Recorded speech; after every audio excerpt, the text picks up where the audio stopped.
काय म्हणतात महाराज श्री तुकोबर आहे. म्हणवोनी शरण जावे,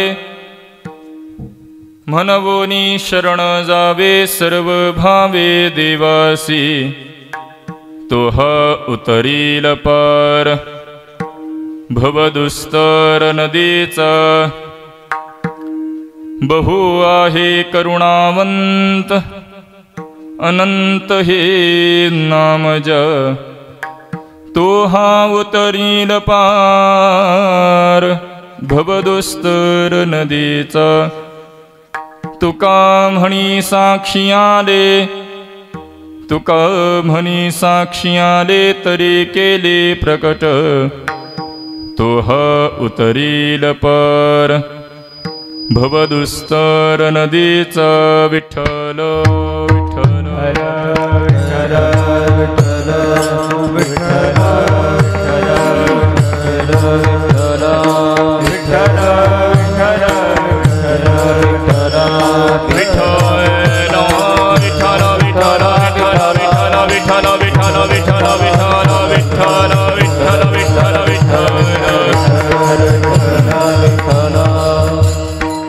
म्हणवोनी शरण जावे, म्हणवोनी शरण जावे सर्व भावे देवासी, तोह उतरील पार भवदुस्तर नदीचा. प्रस्तुत कीर्तन रूपी सेवे करताच प्राप्त असणार अभंग देहूची संत श्रेष्ठ जगद्गुरु तुकोबाराय अभंगामधून शरणागतीचा बोध, शरणागतीचा उपदेश, शरणागतीची एक प्रकारे मीमांसा प्रकट करणारा हा अभंग चिंतन सेवे करता निवडलेला आहे.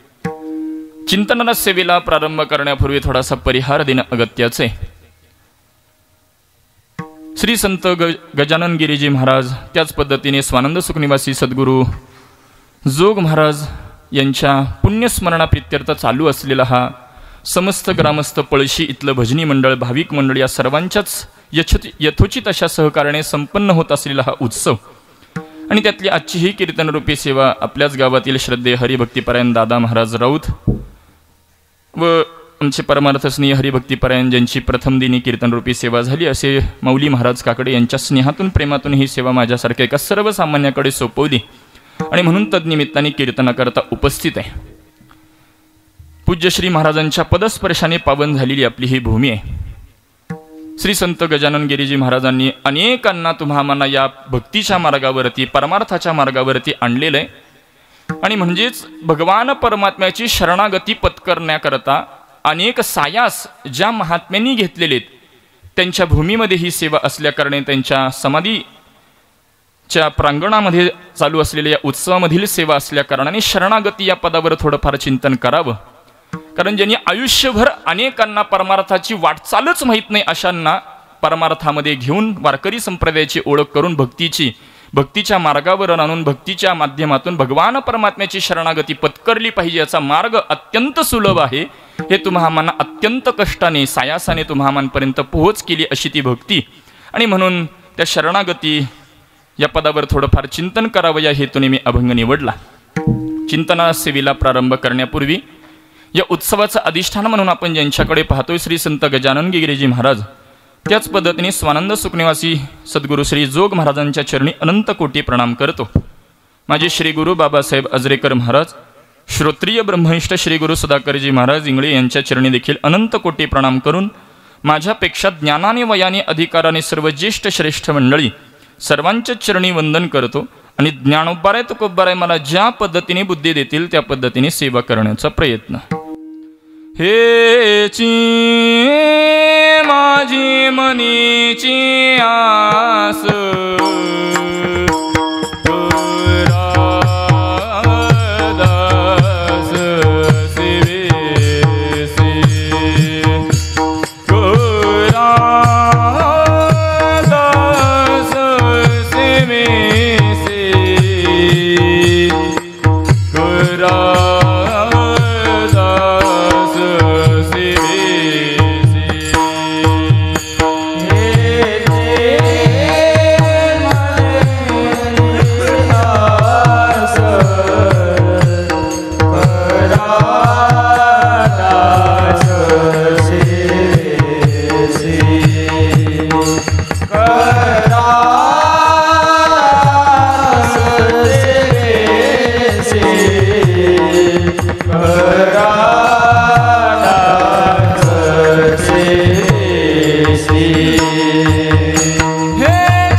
मनवोनी शरण जावे सर्व भावे देवासी तोह उतरील पार भवदुस्तर नदीचा. प्रस्तुत या अभंगामध्ये जगद्गुरु तुकोबाराय तुम्हा जीवांना एक प्रकारे शरणागतीचा बोध, शरणागतीचा उपदेश, शरणागतीची एक प्रकारे मीमांसा तुकोबाराय या अभंगातून प्रकट करतात. वास्तविक हा अभंग चिंतन करत असताना माझ्या अल्पमतीप्रमाणे जगद्गुरु तुकोबाराय या अभंगामध्ये उपदेश करतात. म्हटल्यानंतर उपदेश कशाला म्हटलं गेलं पाहिजे याची व्याख्या करणं गरजेचं आहे. कोणता उपदेश तुकोबाराय करतात तर शरणागतीचा उपदेश करतात. त्यामुळे शरणागतीवर देखील काही मीमांसा चिकित्सा करणं अभंगाच्या भूमिकेतून गरजेचं आहे. आता उपदेश या पदाची जर आपण व्याख्या पाहू लागलो तर शास्त्रामध्ये याची व्याख्या अशी प्रतिपादन केलेली आहे, सर्वज्ञाने अल्पज्ञानाला केलेला हितबोध याला उपदेश म्हणतात. महाराज पुन्हा आता सर्वज्ञ कोणाला म्हणावं, अल्पज्ञ कोणाला म्हणावं हा स्वतंत्र चिंतनाचा विषय, वेळाभावी विस्तार करत नाही. तसं तर सुरुवातीलाच सर्वांची क्षमा मागतो, कारण नियोजित वेळ 8:30 ते 10:30 मी थोडीशी 8 ते 10 करण्याकरता सांगितली. आपल्या नियोजनात थोडासा बदल करण्याकरता सांगितला, कारण नाही म्हटलं तरी पंढरपूरहून इथंपर्यंत एक 400 किलोमीटरचा प्रवास आहे आणि तेवढाच प्रवास करून मला पुन्हा पंढरपूरला रिटर्न माघारी जायचं आहे. म्हणून प्रवासामध्ये थोडासा विलंब व्हायला नको म्हणून थोडीशी एक अर्धा तास वेळ मी अलीकडे ओढून घेतली, ही क्षमा मागतो. परंतु वेळेत सुरू केलं त्यामुळे वेळेतच संपेल, कारण गाड्या वेळ निघाल्या की वेळेत पोहोचत असतात. विठ्ठल विठ्ठल. शरणागतीवर मीमांसा करत असताना सर्वज्ञाने अल्पज्ञानाला केलेला हितबोध याला उपदेश म्हणतात. मग महाराज सर्वज्ञ कोणाला म्हणावं, अल्पज्ञ कोणाला म्हणावं व्याख्या सांगण्यात वेळ खर्च करत नाही. आपल्या व्यावहारिक पदांमधून चिंतन पटवून द्यायचं झालं तर महाराज एखाद्या वरिष्ठाने कनिष्ठाकरता हिताचं बोलणं, कल्याणाचं बोलणं, उद्धाराचं बोलणं त्याला उपदेश म्हणतात. सध्याच्या प्रवाहामध्ये महाराज वरिष्ठ कनिष्ठ हे देखील शब्द लोप पावले, परंतु अगदीच लौकिकामध्ये बोलायचं झालं तर एखाद्या मोठ्याने लहानाकरता कल्याणाचं बोलणं, हिताचं बोलणं, उद्धाराचं बोलणं याला उपदेश म्हणतात. काही मंडळी म्हणतील महाराज आम्ही दररोज नित्याने प्रपंच करत असताना कोणाला कोणातरी हिताचा मार्ग सांगतोच, त्याला उपदेश नाही का म्हणता येणार? तर महाराज प्रपंचामध्ये घडतो त्याला उपदेश म्हणता येत नाही. याला कारण लौकिक उदाहरणाद्वारे पटवून देतो. एखादा गृहस्थ आहे महाराज आणि तो गृहस्थ त्याच्या मुलाला काडीपेटी आणण्याकरता सांगतो आता मला सांगा, काडीपेटी आणण्यामध्ये काही हित आहे, कल्याण आहे, की काही उद्धार आहे? काडीपेटी कशाला आणायला सांगितली त्यात विस्तार करत नाही, ते समजून जावा. वडील सांगणारे मोठे आहेत महाराज, मुलगा ऐकणारा लहान आहे. परंतु ते काडीपेटी आणण्यामध्ये मुलाचं काही हित नाही, कल्याण नाही ना उद्धार नाही. परंतु सांगणारे मोठे आणि ऐकणारा लहान असला तरी याला उपदेश म्हणता आला नाही याला, कारण मुलाचं त्यामध्ये हित नाही. आणि तुम्हामांचं कल्याण, हित आणि उद्धार करणारे केवळ आणि केवळ संत महात्मे. मग तुकोबारा अभंगामध्ये बोध करतात, म्हणून तुकोबारांचा मोठेपणा पाहायचा झाला तर अनुरेनुया थोकडा तुका आकाशा एवढा. तुकोबारांची तुलना कोणासोबत करतात? तुका आकाशा एवढा. मला सांगा, ते आकाश किती मोठं आहे आकारमानामध्ये सांगता येतं का? एवढं एवढं आकारमानामध्ये नाही प्रतिपादन करता येत. त्याच्यासाठी आपण पद वापरतो की ते व्यापक आहे. आणि वेदांतामध्ये त्या तत्वाबाबत चिंतन करत असताना विधी विशेषण, निषिद्ध विशेषण सांगितली. त्यामध्ये विधी विशेषणाचा विचार करत असताना जे व्यापक आहे त्याला ब्रह्म असं संबोधलं जातं. म्हणजेच ब्रह्म आणि तुकोबाराय भिन्न नसून एकच आहेत, सगळ्यात व्यापक असणारे तुकोबाराय. आणि तुम्ही आम्ही जीव सगळ्यात लहान, म्हणून तुम्हामांच्या उद्धाराचं, कल्याणाचं, हिताचं जे काही संत महात्मे प्रतिपादन करतात त्याला म्हणतात उपदेश. विठ्ठल विठ्ठल.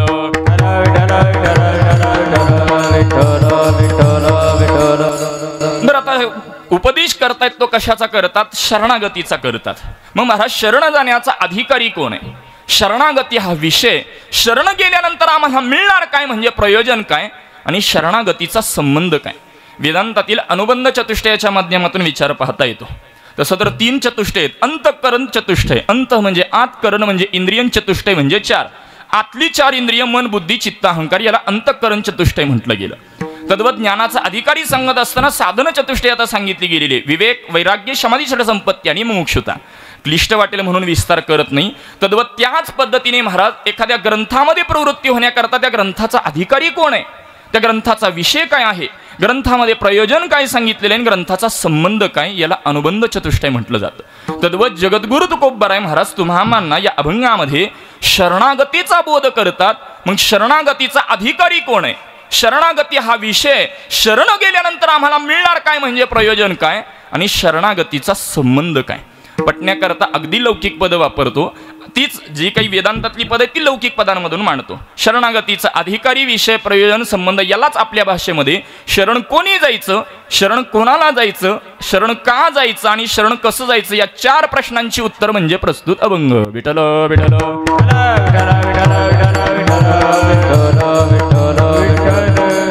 जसं आपल्याकडे वेळ शिल्लक राहील त्या पद्धतीने आपण त्या चिंतनाकडे प्रवृत्त हो. आणि अशा पद्धतीने महाराज शरणागतीचा बोध, शरणागतीचा उपदेश तुकोबाराय या अभंगातून प्रकट करत आहेत. वास्तविक महाराज भगवंताच्या प्राप्तीकरता अनेक साधन आहेत. नाना साधनांच्या केल्या खटपटा, कर्म आहे, उपासना आहे, योग आहे, ज्ञान आहे, भक्ती आहे, अशा अनेक साधना परमात्म्यापर्यंत नेणार आहेत. परंतु त्यातलीच एक सोपी पद्धत म्हणजे ती म्हणजे उपदेशाची आहे महाराज. मग संत महात्मे उपदेश करतात, त्यामध्येही संतांकडे 2 विकल्प आहेत. संत महात्मे एक वाचिक पद्धतीचा उपदेश करतात, दुसरा आहे ते क्रियात्मक पद्धतीचा उपदेश करतात. आता वाचिक उपदेशाचं चिंतन, वाचिक उपदेश नेमकं म्हणायचं कशाला? आता चालू असलेलं हे कीर्तन असेल, प्रवचन असेल, कथा असेल, पोथी असेल, अनुग्रह असेल, याला वाचिक उपदेश म्हणतात.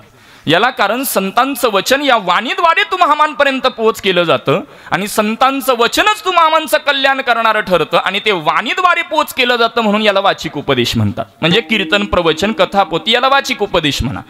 परंतु सर्वांच्या चरणी नतमस्तक होऊन माफी मागून बोलतो, महाराज सध्याच्या प्रवाहात कीर्तनातून काय बोलावं हे आता कीर्तनातूनच सांगावं लागतं, याच्यासारखं दुर्दैव नाही. विठ्ठल विठ्ठल.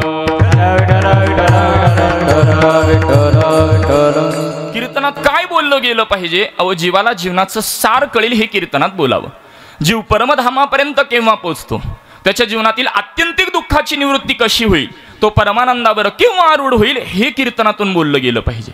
माझा काही तितका अधिकार नाही, परंतु आमचे गुरुजी थोडंसं पुढे जाऊन बोलत असतात. महाराज सासू सुनांच्या गोष्टी ऐकण्याकरता टीव्हीवर अनेक माध्यम आहेत, कीर्तन त्यासाठी खर्च करू नये. विठ्ठल विठ्ठल.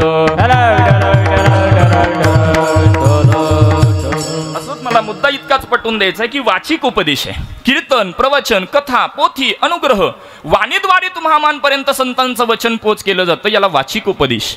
वाचिक उपदेशामध्येही 2 प्रकार करता येतील. संतांकडे एक सहज पद्धतीचा वाचिक उपदेश आहे आणि दुसरा अट्टहासपूर्वक वाचिक उपदेश आहे. सहज बोलणे हित उपदेश, करोनी सायास शिकविती. संत महात्मे सहज बोलले तरी तुम्हा माणसं हिताचं बोलतात म्हणूनच संत म्हणतात.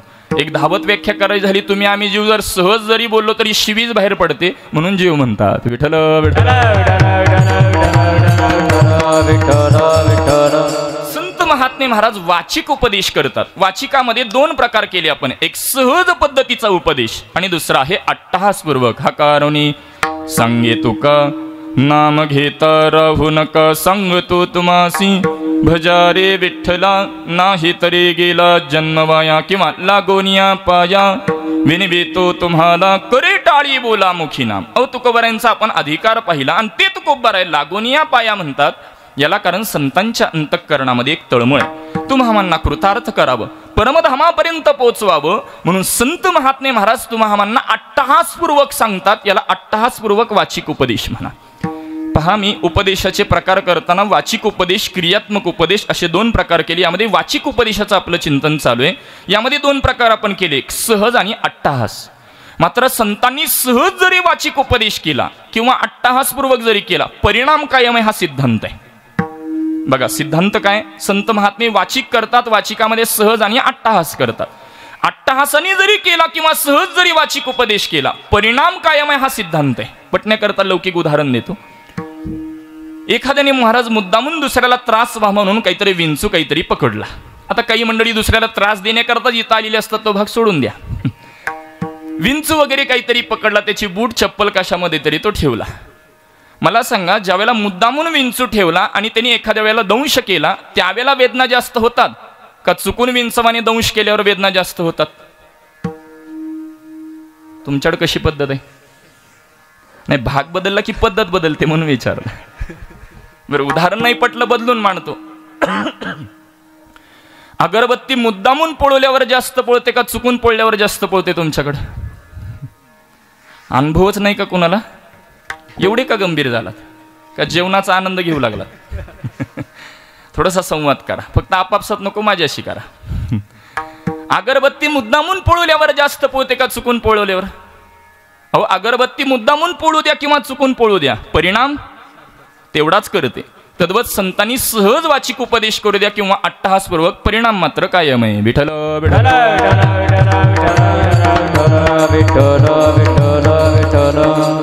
संतांकडे वाचिक उपदेश, यामध्ये सहज अट्टहास, याच्या पुढे जाऊन तत्वज्ञानाच्या भूमिकेमध्ये महाराज अन्वय पद्धतीचा वाचिक उपदेश आहे आणि दुसरा व्यतिरेक पद्धतीचा वाचिक उपदेश. अन्वय म्हणजे सकारात्मक असणे आणि व्यतिरेक म्हणजे नकारात्मक नसणे.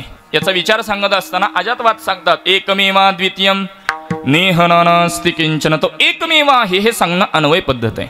आणि त्याला सोडून बाकीचं जगत कसं आहे, मृग जळ व्रत जाईल रया, ही व्यतिरेक पद्धत.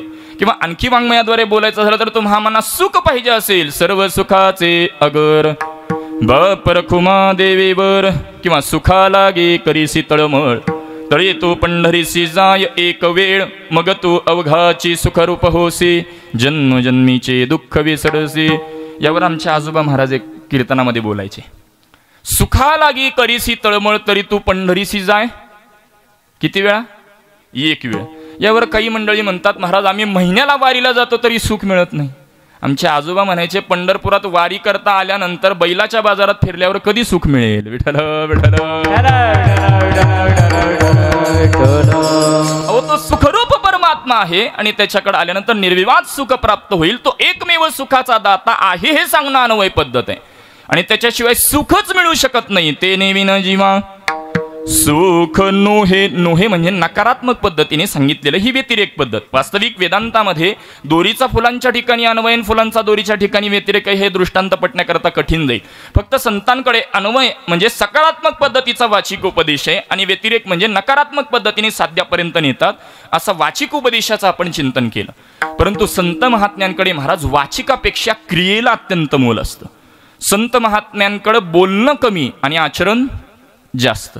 तुम्हामांकडे बोलणं जास्त आणि आचरण कमी म्हणू का नाहीच म्हणू? आम्हालाही वाटतं महाराज आमच्यासारखे कीर्तनकार आम्हीच, पण 2 तासाचं बोलणं घडतं, उरलेल्या 22 तासाचा कोणी विचार करत नाही. परंतु संतांचा विचार केला, तैसे संत जगी तैसे संत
तैसे संत जगे क्रिया करोनी दाविती अंगी. याच अभंगामध्ये तुकोबऱ्यात दृष्टांत देतात. अर्भकाचे साठी पंते हाती धरिली पाटी. अर्भक म्हणजे एखादा लहान बालक आहे महाराज.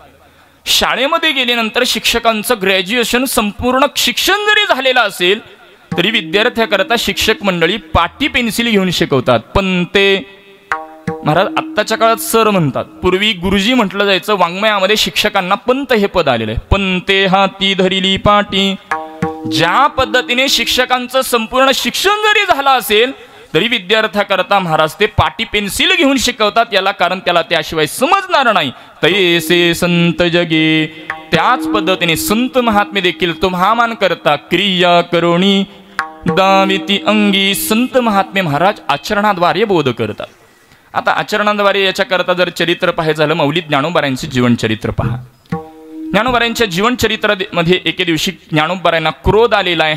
ज्ञानोबाराय पर्णकुटी लावून बसले. मुक्ताबाईंनी तो बोध केला. त्याला आपल्याकडे संप्रदायामध्ये ताटीचे अभंग आपण म्हणतो. मला सांगा ज्ञानोबारायांना खरंच क्रोध आलेला होता का? अहो ज्या ज्ञानोबारायांचं केवळ नामचिंतन केलं तर आपला राग गळून पडतो. त्या ज्ञानोबारायांना राग येईल नाही महाराज.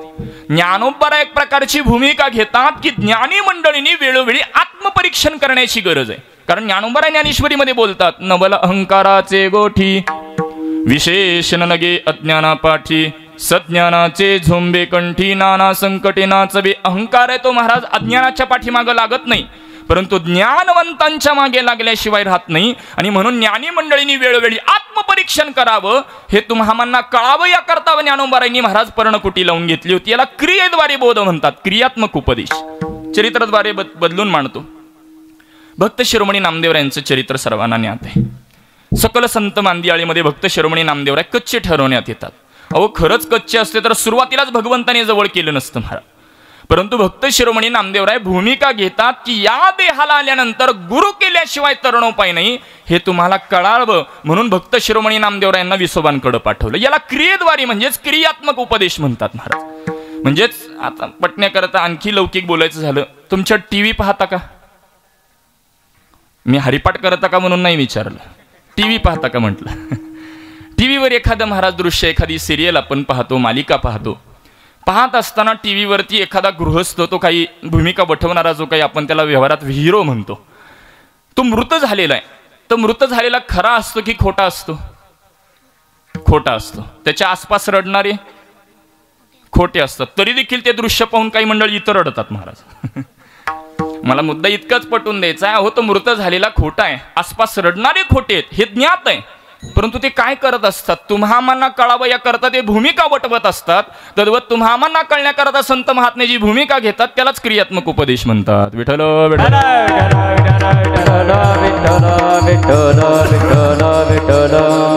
क्रियेद्वारे बोध करतात. इथपर्यंत आपण चिंतन केलं. बरं क्रियेद्वारे करत असताना देखील अधिकार तैसा करू उपदेश किंवा अधिकार तैसा दाबिला मार्ग दोन्ही अभंग चिंतन करता येतील. संत महात्मे महाराज वाचिकापेक्षा क्रियेला मोल देतात. क्रियेद्वारे करत असताना देखील तुम्हाला अधिकार पाहतात. यामध्ये महाराज 3 प्रकारचे अधिकारी शास्त्रामध्ये उत्तम अधिकारी मध्यम अधिकारी आणि कनिष्ठ अधिकारी यावरून 9 विकल्प करता येतात. उत्तम उत्तम उत्तम मध्यम उत्तम कनिष्ठ मध्यम उत्तम मध्यम मध्यम मध्यम कनिष्ठ कनिष्ठ उत्तम कनिष्ठ मध्यम कनिष्ठ कनिष्ठ. विठ्ठल विठ्ठल.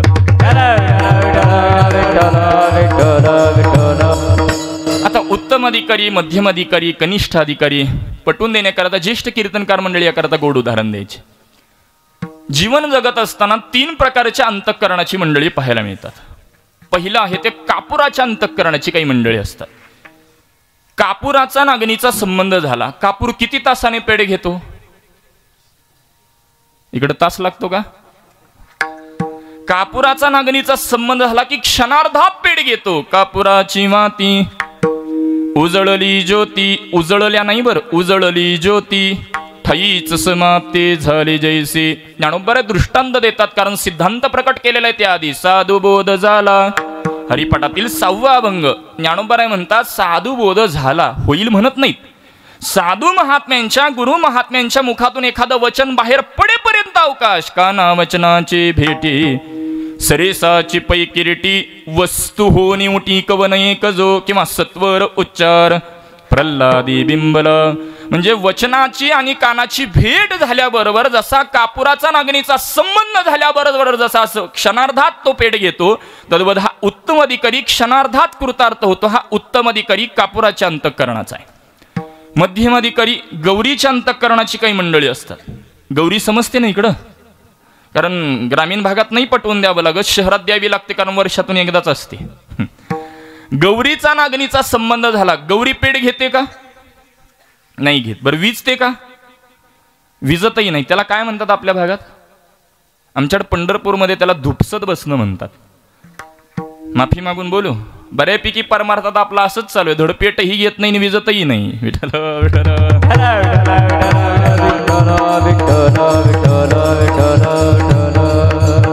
जे योग्य साध्य त्या साध्यापर्यंतही आपण जात नाही आणि साधनापासून परावृत्तही होत नाही. असा हा मध्यम अधिकारी गौरीच्या अंतःकरणाची मंडळी असतात. कनिष्ठ अधिकारी शेणाच्या अंतःकरणाची काही मंडळी असतात. शेणाचा नागणीचा संबंध झाल्यावर शेण पेढ घेतं का महाराज? नाही. ते काय करतं? काडीलाच विजवतं. या अधिकाराची मंडळी सांगणाऱ्यालाच गप्प करतात. विठ्ठल विठ्ठल. मला विनोदासाठी चिंतन नाही मांडलं, मला उत्तम अधिकारी, मध्यम अधिकारी आणि कनिष्ठ अधिकारी पटवून द्यायचे. महाराज वाङ्मयाद्वारे ही पटवून देतो. बघा, जगद्गुरु तुकोबार आदी संत महात्म्यांचे आपण अनेक अभंग पहा. ज्ञानोबा जगद्गुरु तुकोबार यांनी अनेक दृष्टांत दिलेले. रज्जू सर्पाकार भासयले जगडंबर, म्हणून आठवितो पाय घेतो अलाय बलाय. किंवा शुक्तीवरी रजत पाहता डोळा दिसे. नाथ महाराज बोलतात. म्हणजे आता शुक्ती रजत, स्थाणू पुरुष, रज्जू सर्प हा दृष्टांत महाराज वेदांतातील कठीणातली कठीण प्रक्रिया पटवून देण्याकरता आवर्जून वापरला जातो. परंतु तुम्हा सर्वसामान्य जीवांना तो दृष्टांत पटेल म्हणून महाराज वेदांतातली कठीणातली कठीण प्रक्रिया नव्हे नव्हे उच्चतम अशी अवस्था, जीवनमुक्ताची अवस्था पटवून देण्याकरता संत महात्मे प्रत्येकाच्या अनुभवाचा दृष्टांत देतात. बीज भाजोनी केलेला आहे आम्हा जन्म मरण नाही. आम्हा जन्म मरण नाही जीवनमुक्ताचं लक्षण आहे, परंतु दृष्टांत देतात बीज भाजोनी केलेला आहे. दुसरा दृष्टांत देतात साखरेचा नो हे ओस आम्हा कैचा गर्भवास. म्हणजेच ज्या पद्धतीचा श्रोता आहे, अधिकारी आहे, त्यानुसार त्याला बोध करण्याची पद्धत संतांकडे. तीन प्रकारचे अधिकारी आहेत, मात्र ज्या पद्धतीचा अधिकारी आहे त्यानुसार संत महात्मे बोध करतात. आमचे आजोबा याकरता गोड उदाहरण द्यायचे. आता बऱ्यापैकी शेतकरी वर्ग आहे. सिद्धांत लक्षात ठेवा की संत महात्मे आचरणाद्वारे बोध करतात. आचरणाद्वारे करत असताना तुमचा आमचा अधिकारानुरूप तुम्हाला बोध करतात. आता शेतामध्ये काही पाणी देण्याच्या पद्धती आहेत, मला फक्त सांगता येतात बरं का. बघा, एक सरीची पद्धत आहे, दुसरी आळे पद्धत आहे, तिसरी वाफे पद्धत आहे आणि चौथी मुक्त कंठाने पाणी देण्याची पद्धत आहे. मला सांगा, सरीची पद्धत चिक्कूच्या आंब्याच्या झाडाला करून चालते का? सरीची पद्धत समजते ना इकडं? ऊसाचं पिकाला काय म्हणतात तुमच्याकडं? सरीच म्हणतात ना, मग पटेल. आता सरीची पद्धत चिक्कूच्या आंब्याच्या झाडाला करून नाही चालत महाराज. ऊसाचं पीक असेल तर त्याच्याकरता सरीची पद्धत आहे, पालेभाज्या असतील तर त्याच्याकरता वाफे पद्धत आहे, चिक्कू आंबा फळं असतील तर त्याच्याकरता आळे पद्धत आहे, आणि ज्वारीसारखं पीक असेल तर मुक्त कंठाने पाणी देण्याची पद्धत आहे. आता लक्ष द्या, आपल्याकडे ऊसाचं पीक म्हटलं की सरीची पद्धत ही ठरलेली आहे, पालेभाज्या म्हटलं की वाफे पद्धत ठरलेली आहे, चिक्कू आंबा फळं म्हटलं की आळी पद्धत ठरलेली आहे. म्हणजे व्यवहारामध्ये ज्या पद्धतीने आपण पीक पाहून पाणी देण्याची पद्धत ठरवतो, तद्वत संत महात्मे तुमचा आमचा अधिकार पाहून उपदेश करण्याची पद्धत ठरवतात. विठ्ठल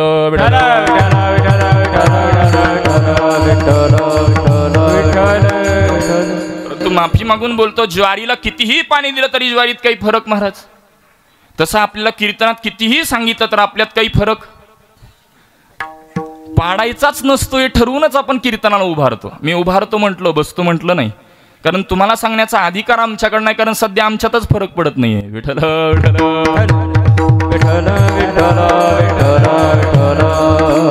मला मुद्दा इतकाच पटवून द्यायचा की संतांकडे उपदेशाच्या दोन प्रकार आहेत. वाचिक क्रियात्मक क्रियेद्वारे करत असताना संत महात्मे अधिकारानुरूप तुम्हाला बोध करतात.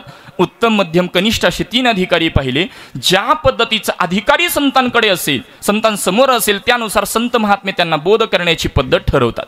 मग कल्पना करा, एक साधक तुकोबाऱ्यांना बोलू लागला, महाराज तुम्ही शरणगतीचा बोध करता, तुम्ही शरण गेला आहात की नाही? तुकोबाराय उत्तर देतात, शरणागत झालो ते नेहमीपणा मुकलो. झालो म्हणजे भूतकाळ, मी शरण गेलेलो आहे, आणि परिणाम तेने मी पणा मुकलो. आणि म्हणून तुम्हा मान करता एक पद तुकोबारा या वर्जून वापरतात. आल्यानो संसारा उठावे ग करा, आल्यानो संसारा उठावे ग करा, आल्यानो संसारा उठावे ग करा, आल्यानो संसारा उठावे ग करा. शरण जाऊ दारा पांडुरंग, हा शरण जाऊ दारा पांडुरंग. देह हे काळाचे कुबेराचे, देह हे काळाचे धन कुबेराचे. शरण जाऊ दारा पांडुरंग,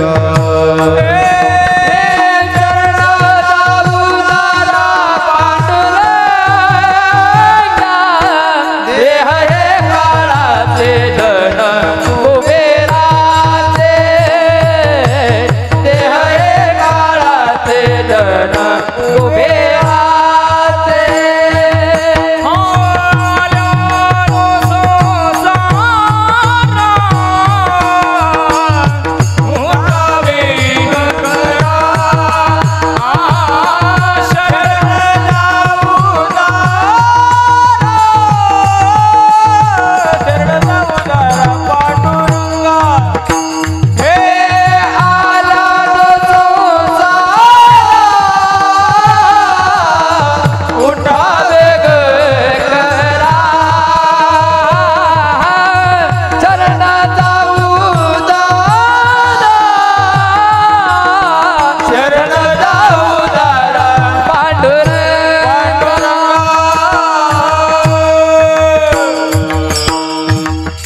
आल्यानो संसार उठावे ग करा किंवा आलिया संसार कसाही पाठ असेल, महत्वाचा मुद्दा एवढाच आहे की आल्यानो संसारा, संसारा पद वापरलेलं आहे.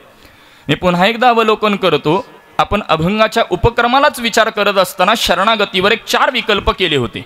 शरणागतीचा अधिकारी, शरणागती हा विषय, शरण गेल्यानंतर मिळणार काय म्हणजे प्रयोजन काय आणि संबंध काय, अशा 4 औषधिकांचा विचार करत असताना पटण्याकरता व्यावहारिक पदं घेतली होती. शरण कोणी जायचं, कोणाला जायचं, का जायचं आणि कसं जायचं. यातल्या पहिल्या प्रश्नाचं उत्तर तुकोबारा देतात. शरण जायचं कोणी? आल्यानो संसारा, जो संसाराला आलाय त्यांनी शरण जायचं.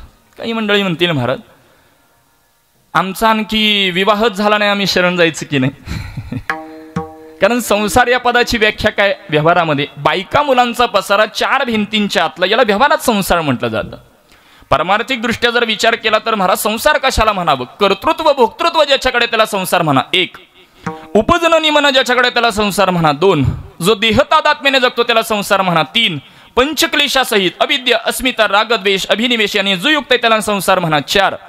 नवे भगवद्गीता 15व्या अध्यायामध्ये पहिल्या श्लोकामध्ये लक्षण मानते. ऊर्ध्वमूलम अधशाखम अश्वत्थम प्राहुरव्यम छंदांसी यस्य पर्णानि यस्तं वेद स वेदवित्. ऊर्ध्वमूलम दृष्टांत दिलेला आहे, ज्याचं स्वरूपच उलट आहे त्याला संसार म्हणा. काही मंडळी म्हणतील महाराज वयाची 75वी चालू आहे, आणखी संसार उलटा वाटत नाही, तुम्ही काय सांगता? हेच तर दुर्दैव आहे. मी नाही सांगत, भगवद्गीता बोलते. एखादं आपल्याकडे वृक्ष आहे, एखादं झाड आहे, ते वाढण्याकरता खाली मुळाला पाणी देता की वर पाना फुलांना पाणी देतो? खाली मुळाला पाणी देतो. खाली मुळाला पाणी दिल्यावर ते झाड वाढतं कुठं? वरती वाढतं. देहरूपी वृक्ष वाढण्याकरता खाली पायावर पाणी टाकता की वर मुखात टाकता? वर मुखात टाकतो. हा वाढतो कुठं? खाली वाढतो. यालाच म्हणतात उलटा. विठ्ठल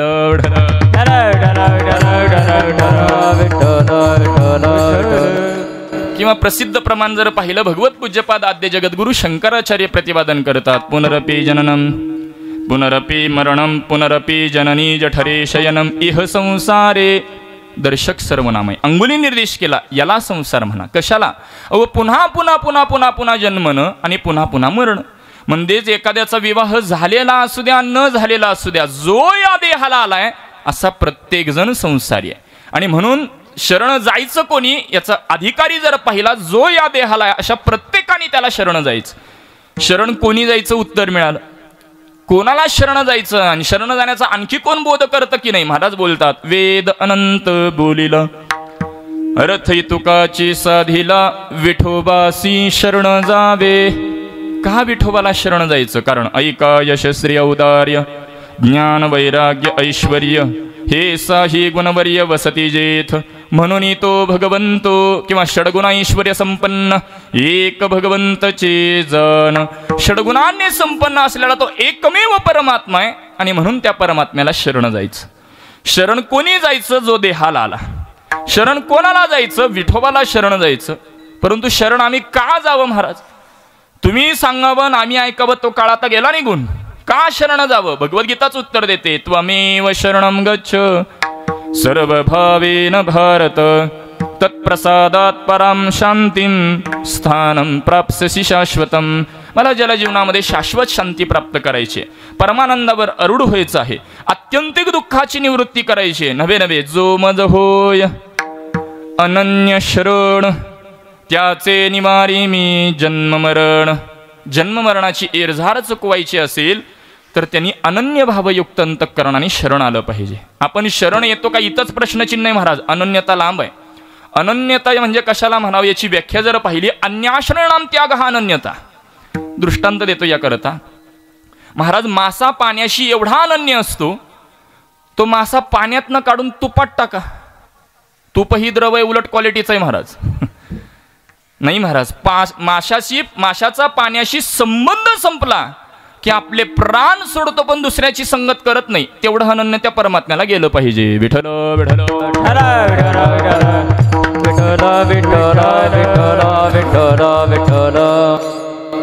यावर पूर्वपक्षी निर्माण होतो. महाराज तुम्ही सांगता जन्म मरणाची एरझार चुकवायची असेल, परमानंदावर अरूढ व्हायचं असेल, परमधामापर्यंत पोहोचायचं असेल, आत्यंतिक दुःखाची निवृत्ती करायची असेल तर तुम्ही सोपा मार्ग सांगितला, परमात्म्याला शरण जावा.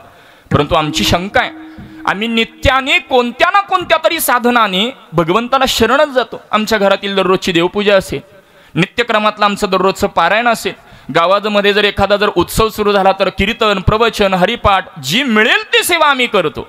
म्हणजे दररोज कोणत्या ना कोणत्या तरी माध्यमातून आम्ही त्या परमात्म्याला शरणच जातो. तरी आमच्या जीवनामध्ये दुःख आहेत, संकट आहेत, आणि तुम्ही तर सांगता शरण गेल्यावर दुःखाची निवृत्ती. मग याची संगती काय? आम्ही तर नित्याने शरण जातो तरी देखील जीवनामध्ये दुःख आहे. याचं उत्तर शांती ब्रह्मनाथ महाराज देतात. केले कर्म झाले तेची भोगाले, केले कर्म झाले तेचे भोगाले, केले कर्म झाले तेचे भोगाले, केले कर्म झाले तेचे भोगाले. उपजले मेले ऐसे कीते, ऐसे कीते, ऐसे कीते, ऐसे कीते. हरि मुखे गाता हर पदे चिंता, हरि मुखे गाता हर पदे चिंता. उपजले मेले ऐसे ऐसे कीते, ऐसे कीते, ऐसे कीते. हरि मुखे गाता हर पले जेता, हरि मुखे गाता हर पले जेता.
झाले तेची भोगाले, उपजले मेले ऐसी किती.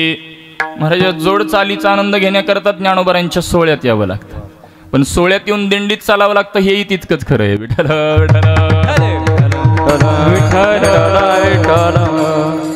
आता आमच्या सोहळ्यातील आदरणीय पांडे गुरुजी आहेत, बलराम महाराज आहेत. सोहळ्यामध्ये एक ज्येष्ठ कीर्तनकार त्यांनी एक वाक्य सांगितलं होतं, ब्रह्मलीन वैकुंठवासी भोसरीकर मौलींचं वाक्य होतं की म्हणे त्यावेळेला देखील ज्ञानोबाराय तुकोबारांना माहिती असावं की बरीच मंडळी ज्ञानोबाराय तुकोबारांचा सोहळ्यातील दिंडीतलं भजन सोडून 5-5, 10-10 किलोमीटर पुढं चालतात. म्हणून महाराजांनी त्यांच्याकरता प्रमाण खर्चिक घातलेलं आहे. पापाचे कळप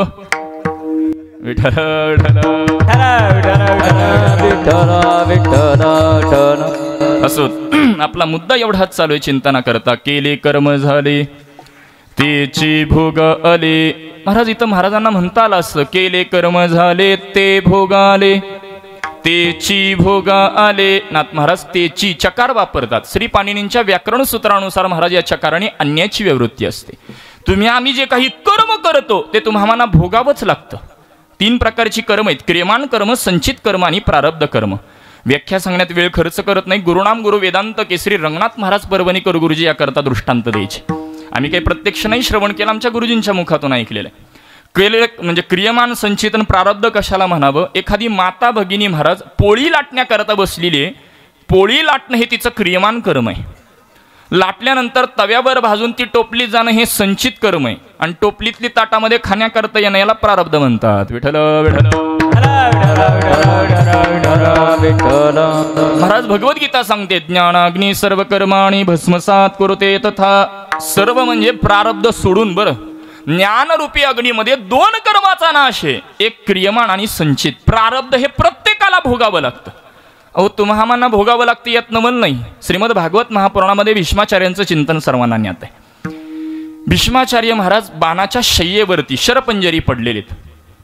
म्हणून आत्मविश्वासाने भगवंताला बोलू लागतात, भगवंता मी माझं संपूर्ण आयुष्य धर्म आणि सत्तेने आचरण केलं, तरी ही स्थिती मला का भोगावी लागते. भगवान परमात्मा म्हणतात तो तुमच्या कर्माचा भोग आहे. भीष्माचार्य महाराज इच्छामरणी होते, नवे नवे युंजान योगी होते. स्वतःच्या भूतभावी वर्तमानाचं त्यांना ज्ञान होतं. म्हणून संपूर्ण जन्मतापासून पहिला एकदाही चुकले नव्हते. ही जर संधी भगवंताने आपल्याला दिली तर आपली एकही बरोबर गोष्ट भेटणार नाही, ही आपली परिस्थिती आहे.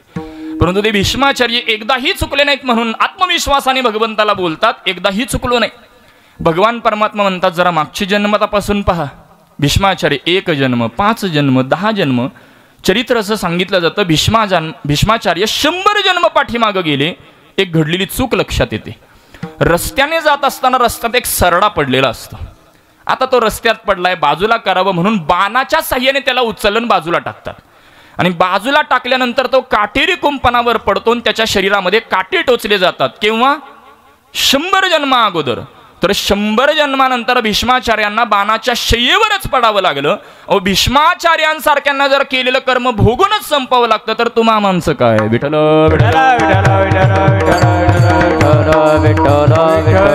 काही मंडळी म्हणतील महाराज मग प्रारब्ध हे भोगावंच लागत असेल तर आम्ही जप करावा का, आम्ही नामचिंतन करावं का, आम्ही भक्ती करावी का.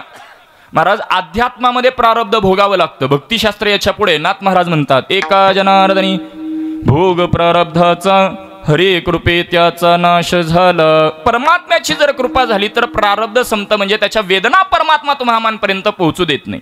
त्याच्याकरता त्याची कृपा होणं गरजेचं आहे.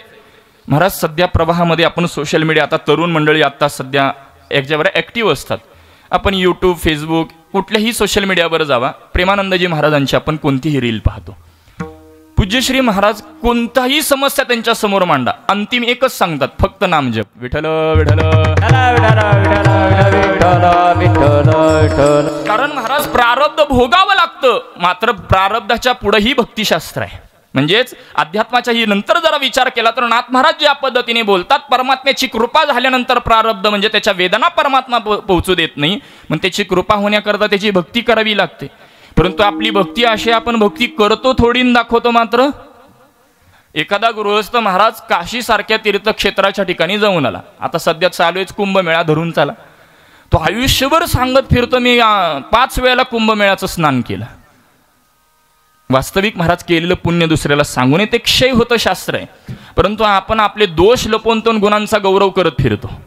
म्हणजे आपण करतो थोडं आणि दाखवतो मात्र मोठं. प्रारब्ध संपायचं असेल तर प्रारब्ध तेवढं जेवढं आहे त्याच प्रमाणात भक्ती केली पाहिजे.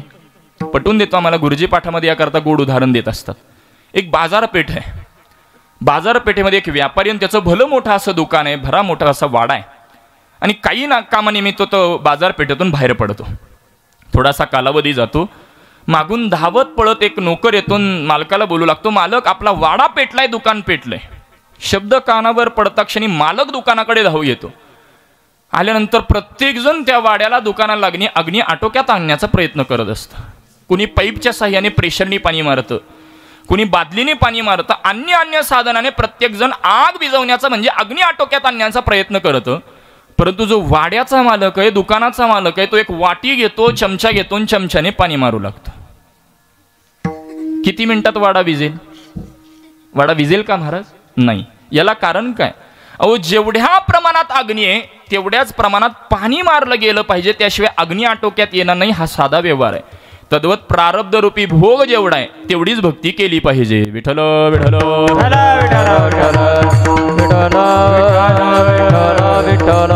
महाराज, तुम्हा मला वाटत असतं आम्ही भक्ती करतोय, परंतु आपली भक्ती नसते. आपल्याला वाटतं आपण परमात्म्याला शरण जातो ना, आपण जातो कोणाला शरण? विषयांना शरण जातो. महाराजांनी प्रश्न केलेला आहे, विषयोडे भुलले जीव आता याची कोण करील कीव, नुपजे नारायणी भाव पवनी ठव नरदेह. म्हणजे या विषयामध्ये आपण गुरफटून पडतो. म्हणजेच हे विषय कसे आहेत? हे विषय तरी कैसे, रोहिणीचे जळजैसे का स्वप्नीचे भासे भद्र जाती. किंवा ज्ञानोबा दोन दृष्टांत देतात. विषयाचे समसुख, बेगडाची बाहुली, अभ्राची सावली जाईल रे. अत्यंत वादक दुःखरूप असणारे हे विषय, आणि त्यांना शरण जाऊन अपेक्षा ठेवतो आनंदाची. अहो, ज्यांनी आनंद मिळणार आहे तीच साधन केली पाहिजे. आपण करतो दुःख मिळेल अशी साधन, अपेक्षा आनंदाची करतो. एखाद्याला जर महाराज समजा ताप आला तर सर्दीची गोळी घेऊन चालेल का? नाही. त्याला ताप जाईल अशीच गोळी घेतली पाहिजे. तद्वत ज्यांनी आनंद मिळेल त्याच्याकरता महाराज दुःख मिळेल अशी साधना केल्यानंतर आनंद मिळेल का? त्याच्याकरता आनंद मिळेल हीच साधना केली पाहिजे. आणि त्याकरता काय करावं लागतं आणि त्याचा परिणाम तुकोबारे लक्षण प्रतिपादन करतात. म्हणून मनवोने शरण जावे, मनवोने शरण जावे, मनवोने शरण जावे, मनवोने शरण जावे, मनवोने शरण जावे, मनवोने शरण जावे,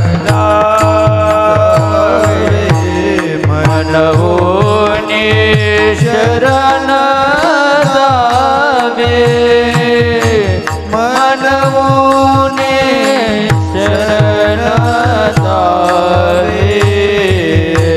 सर्व भावे देवासी, देवासी, देवासी, तुहा भूत रे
शरण जावे सर्व भावे देवासी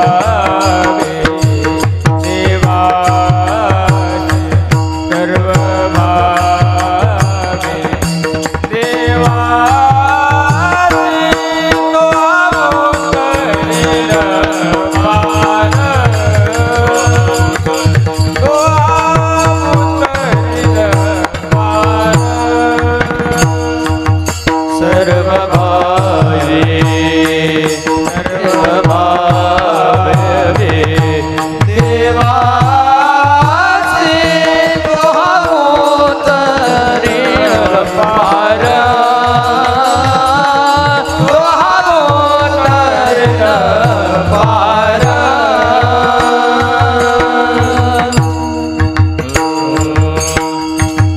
मनवोनी शरण जावे सर्व भावे देवासी तो हा उतरेल पार भवदुस्तर नदीचा.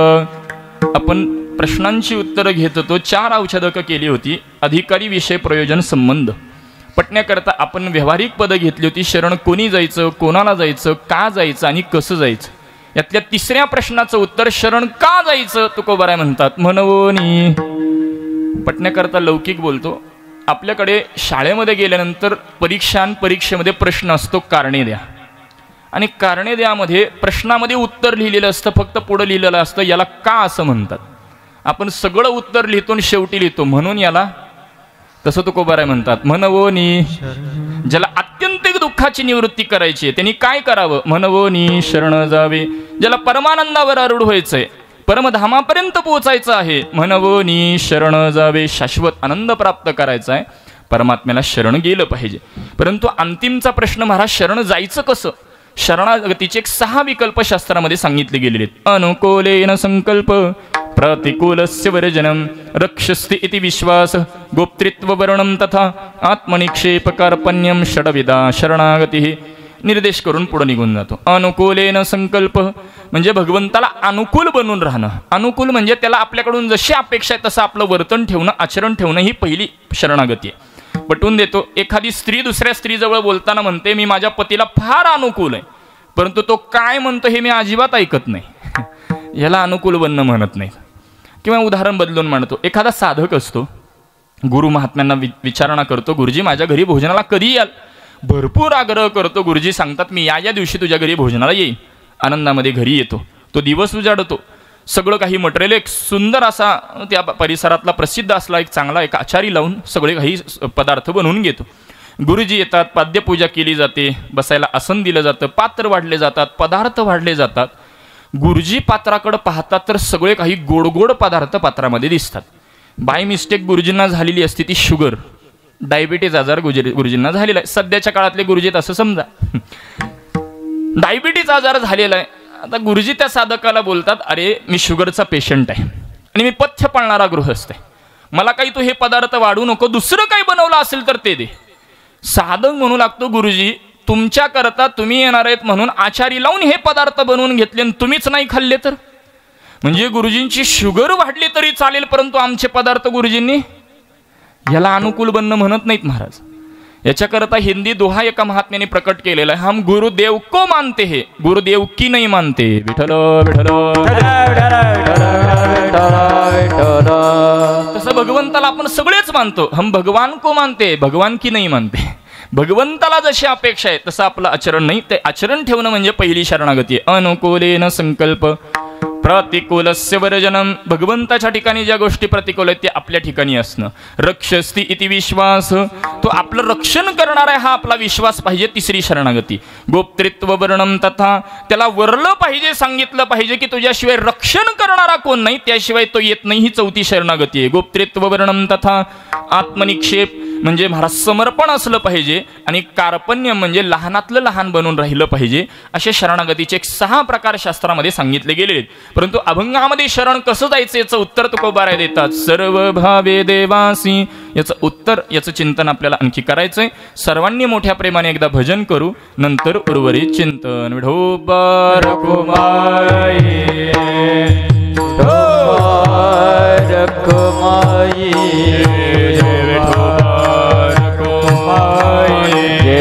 विठोबा रखुमाई विठोबा रखुमाई विठोबा रखुमाई विठोबा रखुमाई रखुमाई विठोबा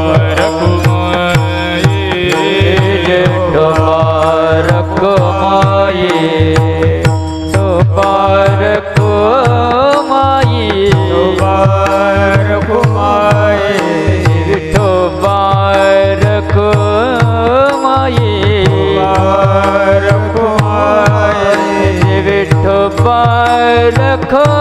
रखुमाई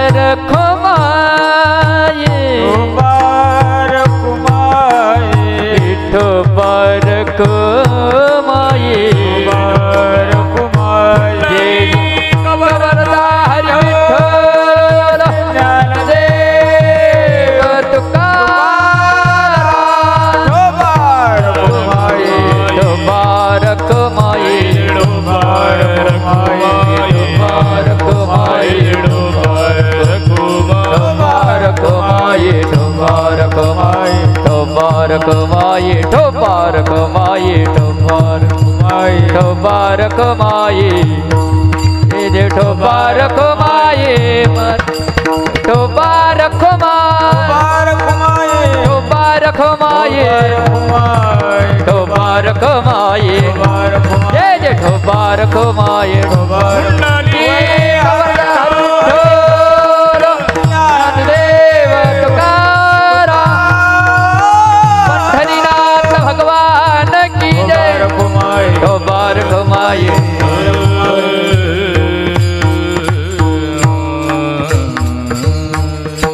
मनवोनी शरण जावे सर्व भावे देवासी तो हा उतरेल पार भवदुस्तर नदीचा विठ्ठल विठ्ठल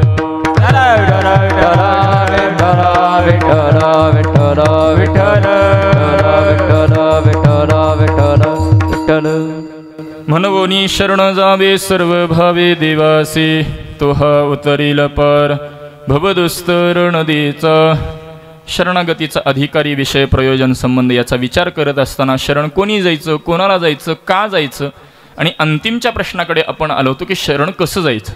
माझ्याकडे उरलेली 15 मिनिटं शिल्लक आहेत. उरलेल्या चरणांचा समन्वय साधून सेवेला पूर्णविराम देतो.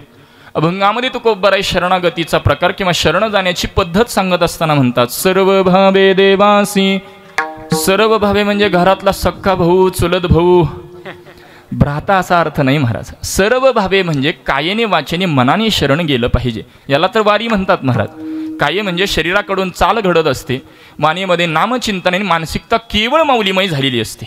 नवे नवे ज्ञानोबा आणखीन एक पद वापरतात तया अहं वाचा चित्त अंग देवोनिया शरण रेघ. अहंकार देखील देऊन शरण जाता आलं पाहिजे. असे 2 विकल्प आपल्याला करता येतील. मात्र सर्व भावे या पदामध्ये, भाव या पदामध्ये शास्त्रामध्ये 5 प्रकारचे भाव सांगितले गेले.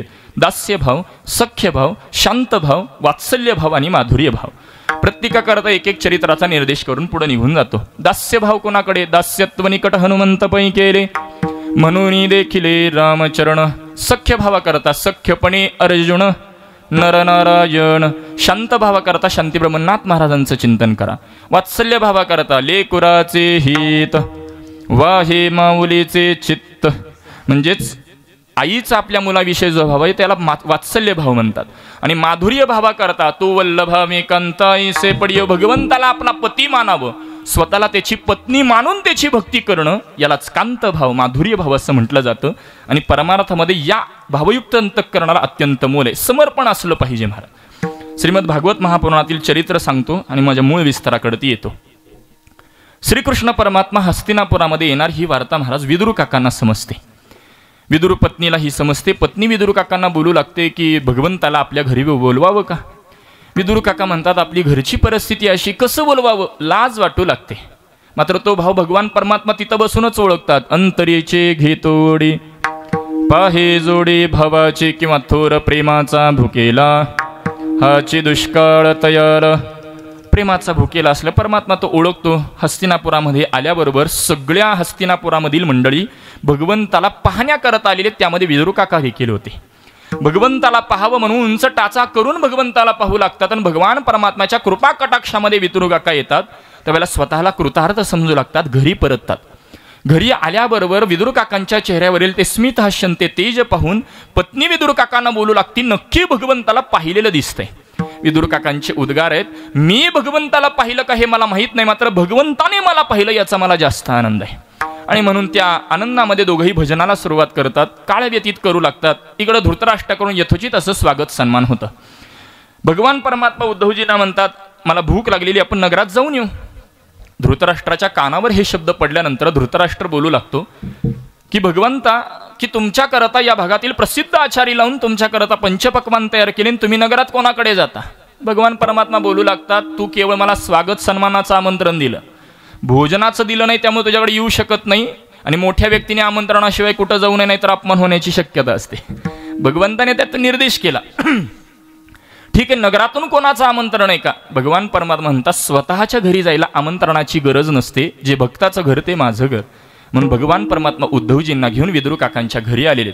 विदुर काका विदुर पत्नी दोघेही ठाईच बैसोनी कर एक चित्त भजनामध्ये काळ व्यतीत करतात. आणि ते भजन श्रवण करत विदुर काका बाहेर थांबतात, भगवान परमात्मा बाहेर थांबतात. दरवाज्यावर एक प्रकारची सावली पडलेली हे दृश्य विदुर काका पाहतात. पत्नीला म्हणतात, अगं उठ, पहा तरी कोणतरी आलेलं दिसतंय. पत्नी दरवाजा बाजूला करते, श्रीकृष्ण परमात्म्याला पाहते. महाराज पाहता क्षणी देहभान विसरते, मंत्रमुग्ध होते. भगवंताला आद बोलवून भगवंताच्या पायावर पाणी टाकावं तर स्वतःच्या पायावर पाणी टाकते. देहभान विसरल्या कारणाने सगळ्या उलट क्रिया तिच्या चालू होतात. स्वतःच्या पायावर पाणी टाकते. भगवंताला बसायला आसन द्यायचं तर स्वतः खाली आसन घेते आणि भगवंताला खालीच बसवते. भगवान परमात्मा म्हणतात, मला भूक लागलेली आहे, काहीतरी खाण्याची व्यवस्था करा. नुकतीच त्या दिवशी कोणीतरी केळी आणून दिलेली असती. विदुर काका घेतात, पत्नी जवळ देतात. इथंही प्रकार उलटा घडतो. विदुर पत्नी केळीचं साल काढते, आतला गाभा स्वतः खाते आणि केळीचं साल भगवंताला खाण्याकरता देते. भगवान परमात्मा केळीचं साल खाऊन उद्गार काढतात, किती गोड केळे, मधुर केळे कोणाच्या बागेतून आणले. एकदा दोनदा तीनदा झालं, विदुर काकांना राहवत नाही. पत्नीला हलवतात, अगं काय करतेस तू हे? पत्नी देहावरती येते, भगवंताची माफी मागते, माझी चूक झाली बोलते. पुन्हा केळी घेते, प्रकार चांगला घडतो. केळीचं साल काढते, आतला गाभा भगवंताला देते आणि साल स्वतः जवळ ठेवते. भगवान परमात्मा आतला गाभा खाऊन प्रतिपादन करतात, आत्तापर्यंत एवढी सगळी केळी गोड मधुर लागली, एवढं एकच कसं काय खराब लागलं? विदुर काकांना राहवत नाही, भगवंताला बोलू लागतात, भगवंता नेमकं झालं तरी काय? आत्तापर्यंत केळीचं साल खात होतात आणि गोड मधुर केळी बोलता आणि गाभा खाल्ल्यानंतर खराब केळ म्हणता. भगवान परमात्मा बोलू लागतात, मला भक्ताने काय दिलंय हे मी पाहत नसतो, त्याच्या पाठीमागचा भाव पाहत असतो. विठ्ठल विठ्ठल विठ्ठल विठ्ठल. आपण किती नटून सजून भगवंताकडे येतो हे परमात्मा पाहत नाही. आपल्या अंतःकरणातील भाव, तो शुद्ध सात्विक भाव भगवंताकडे, भगवान परमात्म्याला आवडतो आणि ते भावयुक्त अंतःकरण आपल्याकडे असलं पाहिजे. नवे नवे ज्याच्याकडे तो भाव निर्माण झाला त्यालाच भाविक असं म्हटलं जातं. नामदेवराय निर्देश करतात, अहंकाराचा वारा न लागो राजसा माझिया विष्णुदासा भाविकासी. विष्णुदास कोणाला म्हणावं हा स्वतंत्र विचार आहे, मात्र आता भावपद असल्या कारणाने भाविक कोणाला म्हणावं याच्या शास्त्रात 9 लक्षण आहेत. शांती अव्यर्थ कालत्व विरक्ती मानशून्यता आशा बंधा समुत्कंठा नाम गावे सदा रुची आसक्ती तद गुणाख्यानीन प्रीती तदा वसती स्थले. या 9 लक्षणाने युक्त आहे, त्याला भाविक म्हणा. आता प्रत्येकाचा विचार करत नाही, माझी वेळ 5-10 मिनिटं शिल्लक आहे. आणि असा हा भाविक परम भगवंताला शरण गेल्यानंतर परमप्रयोजन तुकोबाराय म्हणतात, तो हा उतरील पार भवदुस्तर नदीचा. वास्तविक मायारूपी भवसागर तरुण जाणं अत्यंत कठीण आहे. भगवान परमात्मा स्वतः सांगतात, दैविहेशा गुणमयी मम माया दुरत्तया मामी वय्य प्रपद्यन्ते माया मेतां तरंती ते.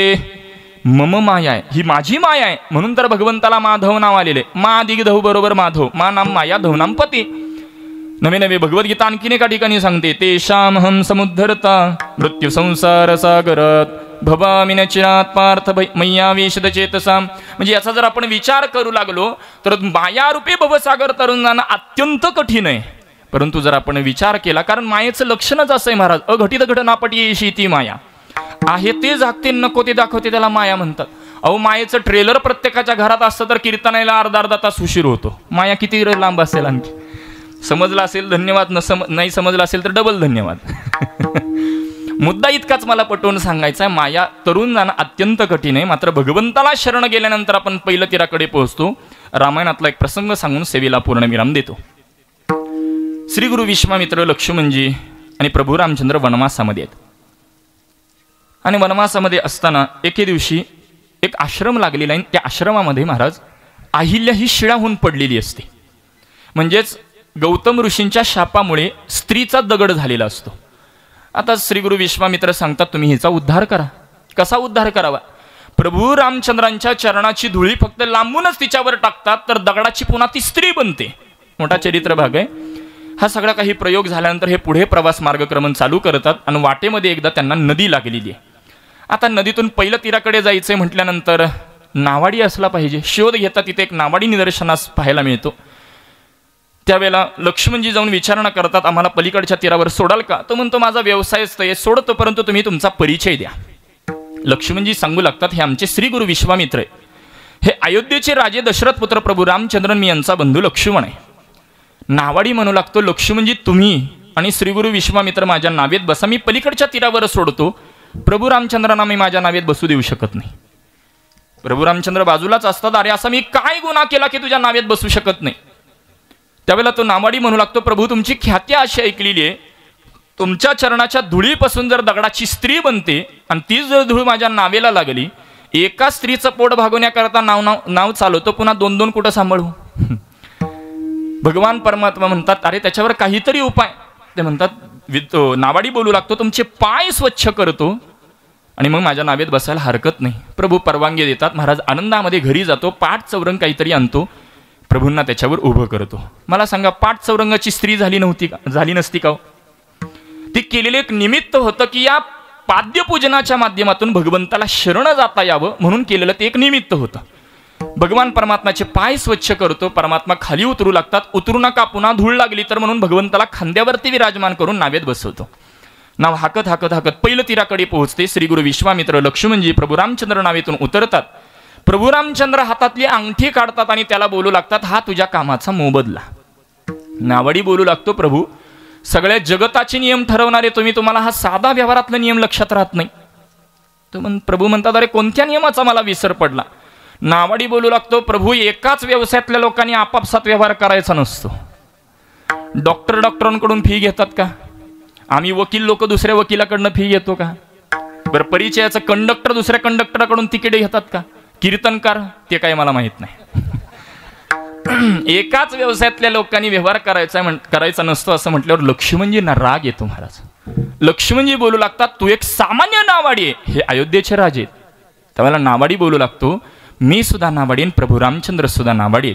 या व्यावहारिक नदीतून पहिलं तीराकडे नेणारा मी नावाडी आहे, मात्र मायारूपी भवसागर तारून नेणारे प्रभू रामचंद्र एकटेच नावाडी.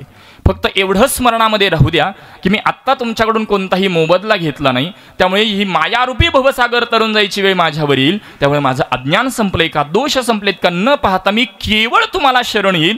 मला पहिलं तीराकडे पोचवा, तो हा उतरेल पार भवदुस्तर नदीचं. बरं, अशा पोहोचवणाऱ्या भगवंताचा स्वभाव तरी कसा आहे? बहु आहे करुणावंत अनंत हे नाम ज्या. किती करुणामान असलेला परमात्मा हो. त्याला मारायला आलेली पुतना तिला सायुज नामाची मुक्ती देतो, एवढा करुणामान असलेला परमात्मा. आणि त्याचा नामोल्लेख करतात, अनंत हे नाम ज्या. श्री गुरुदेवांनी चातुर्मासात 2 अर्थ केले होते. अनंत हे त्याचं नाव आहे आणि अनंत त्याची नाव आहेत.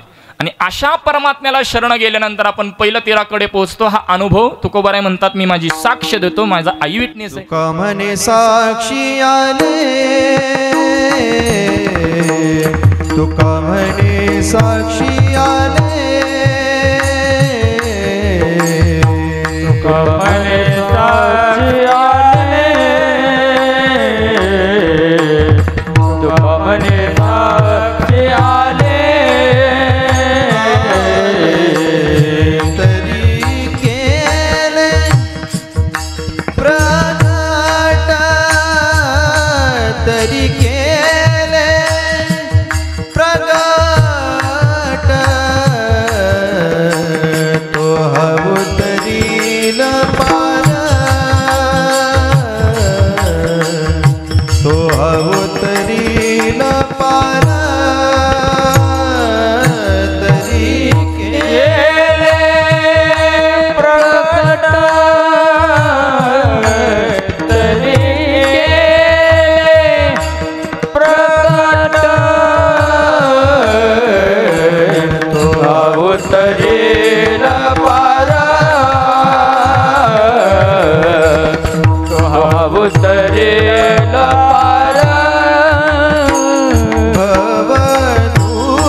पार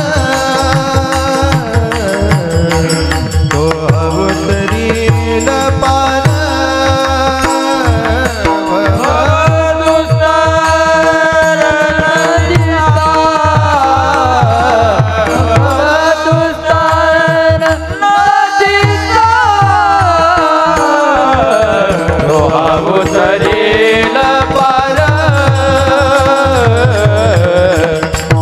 अवतरील पार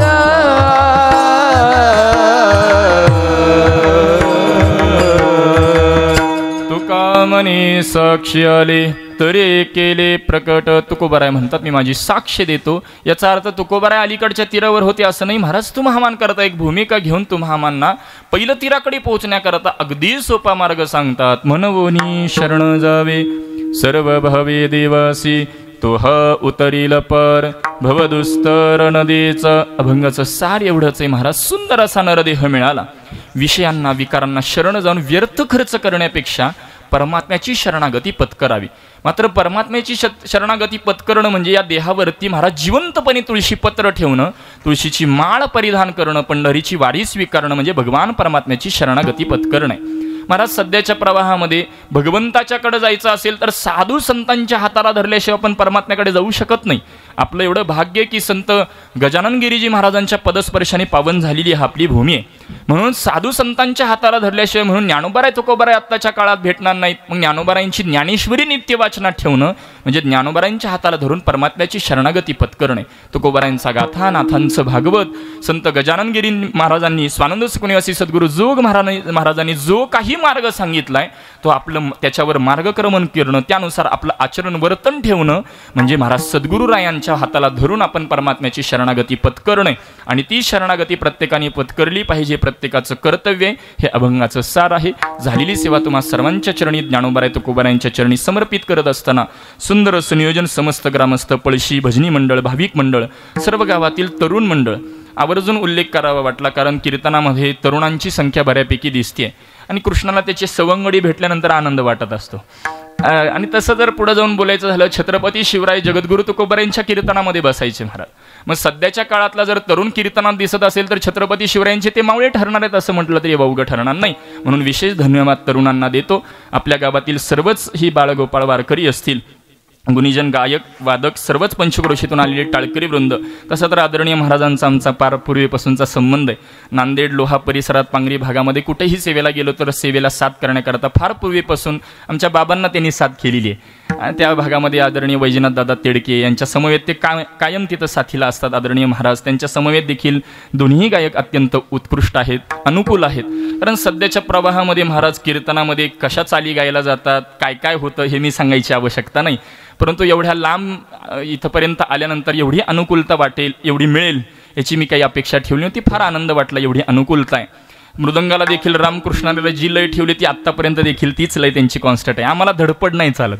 विलंबित असलं की आम्ही थोडासा आनंद, कारण आम्हाला त्याची सवय नाही, फड परंपरेचे संस्कार आणि म्हणून मधी प्रमाण नाही म्हणा, या सगळ्या आपण त्याला मला सांभाळून घेतलं. नवे माझ्याकरता अर्धा तास अलीकडे ओढला, त्याकरता पुन्हा एकदा क्षमा मागतो. वास्तविक 8 ते 10ची ही वेळ अगदी योग्य आहे. कारण आणखी श्रोत्यांचे चेहरे पाहिले तर प्रफुल्लित आहेत महाराज. आपण संयोजकांनी विचार करावा याबाबत की 8 ते 10 वेळ केलेत. फक्त तुम्ही जबाबदारी घेतली पाहिजे की 8ला मंडपात आलं पाहिजे. तुम्ही येत नाहीत म्हणून महाराज ते लांब होतात. म्हणून श्रोत्यांना विनंती आहे की आपल्याकरता, कारण कीर्तनकारांनाही पुढचा प्रवास असतो, थोडीशी वेळेची मर्यादा ठेवली पाहिजे. आणि आत्ताच्या काळात ही जागरणाची मानसिकता कोणाची राहिलेली नाही. म्हणून सर्वांनी याच्याबाबत थोडाफार विचार करून आपण त्याबाबत सक्षम राहिलं पाहिजे. सर्वांच्या ग्रामस्थांच्या चरणी, सर्व संयोजन आयोजन कमिटीच्या चरणी, ज्यांच्या स्नेहातून इथे येण्याचं योगाला असे हरिभक्तीपरायण दादा महाराज राऊत, मौली महाराज काकडे यांच्या चरणी देखील विनम्रभावाने वंदन करतो. मी ज्या फड परंपरेमध्ये, साधू परंपरेमध्ये जन्मलो, श्री गुरु आंबेकर उर्फ आजरेकर फड परंपरेच्या चरणी ही सेवा सुपूर्त करतो. सेवेला पूर्णविराम देण्यापूर्वी एखादा जर अपशब्द गेला असेल, माझ्या बुद्धीचा दोष समजावा. पायाच्या प्रसादे काही बोलिलो विनोदे, मज क्षमा करणे संती, नो हे अंगभूत युक्ती, नो हे हा उपदेश, तुमचे बडे बडे शेष, तुमच्या कृपेचे पोसणे, जन्मोजन्मी तुक म्हणे, ज्ञानोबा माऊली तुकाराम, ज्ञानोबा माऊली तुकाराम, जय ज्ञानोबा.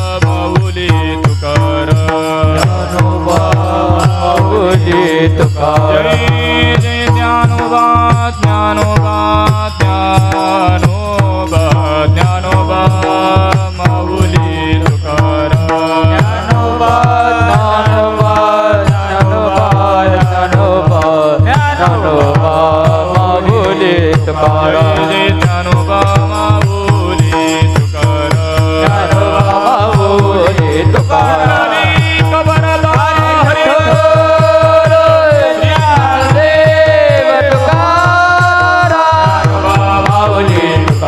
ज्ञानोबा माऊली तुकाराम विठ्ठल जय जय विठ्ठल जय जय विठ्ठल जय